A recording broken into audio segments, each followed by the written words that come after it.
Personally I feel ಭವ್ಯ ತುಂಬ ಚೆನ್ನಾಗಿ ಆಟ ಆಡಿದ್ದೀರಾ, ಎಸ್ಪೆಷಲಿ ಫಿಸಿಕಲ್ ಟಾಸ್ಕ್. ನಾನು ನಿಮ್ಗೆ ನೋಡಿದ ತಕ್ಷಣ ಫಸ್ಟ್ ಅದನ್ನೇ ಹೇಳಿದ್ದಲ್ವಾ ಇವತ್ತು.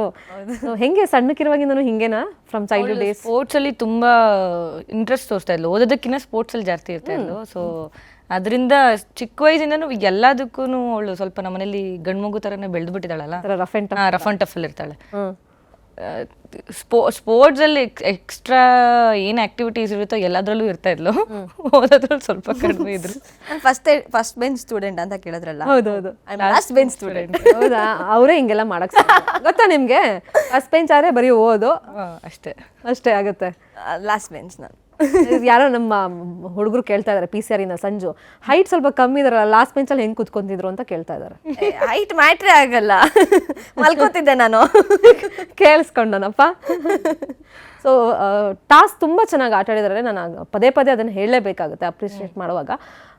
ಬಟ್ ಎಲ್ಲೋ ಒಂದು ಕಡೆ ಕೆಲವೊಂದು ಮಿಸ್ಟೇಕ್ಗಳನ್ನು ಮಾಡ್ತಾರಲ್ಲ, ಸೊ ಅದನ್ನ ನೋಡಿ ಹೇಗೆ ಅನಿಸ್ತಾ ಇತ್ತು ನಿಮಗೆ? ಫಾರ್ ಎಕ್ಸಾಂಪಲ್ ಬಾಲ್ ಟಾಸ್ಕಲ್ಲಿರ್ಬೋದು, ಹನುಮಂತಿಗೆ ಹೊಡೆದಿರೋದಿರ್ಬೋದು, ಅದೆಲ್ಲ ನೋಡಿದಾಗ ಮಿಸ್ಟೇಕ್ ಅಂತ ಮಿಸ್ಟೇಕ್ ಎಲ್ಲರೂ ಕಡೆಯಿಂದನೂ ಹಾಗೆ ಆಗುತ್ತೆ. ಅದನ್ನು ವಾಂಟೆಡ್ಲಿ ಮಾಡ್ತಾರೋ ಇನ್ನು ಅನ್ವಾಂಟೆಡ್ಲಿ ಮಾಡ್ತಾರೋ ಅದು ನಮ್ಗೆ ಗೊತ್ತಾಗೋಕ್ಕಾಗಲ್ಲ.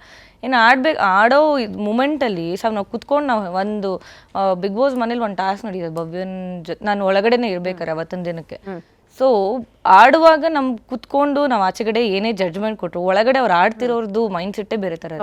ಯಾಕಂದರೆ ಅವ್ರಿಗೆ ಒಂದು ಬೇಗ ಮುಗಿಸ್ಬೇಕು ಅನ್ನೋದಿರುತ್ತೆ, ಮತ್ತು ಬೇಗ ಆಡಬೇಕು ಅನ್ನೋದಿರುತ್ತೆ, ಅಥವಾ ಟೈಮಿಂಗ್ಸ್ ಮ್ಯಾಚ್ ಮಾಡಬೇಕು ಅಂತ ಇರುತ್ತೆ, ಅಥವಾ ನೆಕ್ಸ್ಟ್ ವೀಕಲ್ಲಿ ನಾಮಿನೇಟ್ ಆಗಿರುತ್ತೆ ಅನ್ನೋ ಅಲ್ಲಿ ಎಷ್ಟೊಂದು ಕನ್ಫ್ಯೂಷನ್ದಿಂದ ಆಡಬೇಕಾದ್ರೆ ಕೆಲವೊಂದು ಸತಿ ಮಿಸ್ಟೇಕ್ ಅನ್ವಾಂಟೆಡಾಗಿ ನಡೆಯುತ್ತೆ. ಸೊ ಅದನ್ನೇನು ಮಾಡೋಕ್ಕಲ್ಲ. ಒಳ್ಳೆ ಮಾಡಿದ್ಲು ಅಂತ ಹೇಳೋಕ್ಕಾಗಲ್ಲ. ಆಗಿರೋದನ್ನ ಮಿಸ್ಟೇಕ್ನ ಅದನ್ನ ಅನಲೈಸ್ ಮಾಡ್ಕೊಂಡು ಅವಳು ವಾಪಸ್ ಮುಂದೆ ಹೋಗಿರೋದು, ನಾನು ಅದನ್ನ ಅಪ್ರಿಷಿಯೇಟ್ ಮಾಡ್ತೀನಿ.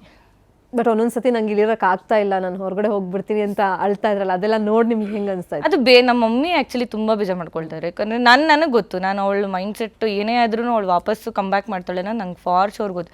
ಆ್ಯಂಡ್ ಮೂರವರ್ ಆಚೆಗಡೆ ಇದ್ದಾಗ ನಾನು ಆ್ಯಕ್ಚುಲಿ ಒಂದು ಸಪೋರ್ಟಿವ್ ಆಗಿ ಆಚೆಗಡೆ ನಮ್ಮ ಮನೇಲಿ ನಿಂತ್ಕೊಬೇಕಿದ್ದು. ಯಾಕಂದರೆ ಒಂದೊಂದು ಕ್ವಶನ್ಸು ಇದೆಲ್ಲ ಬರ್ತಿದ್ದು ನನ್ನ ತಂಗಿಗೆ ಮಮ್ಮಿಗೆ. ನನ್ನ ಹತ್ರ ಕ್ವಶನ್ ಮಾಡ್ತಿರಲಿಲ್ಲ, ಬಿಕಾಸ್ ನಾನೇನು ಆನ್ಸರೇ ಮಾಡ್ತಿರಲಿಲ್ಲ ಅವ್ರಿಗೆ.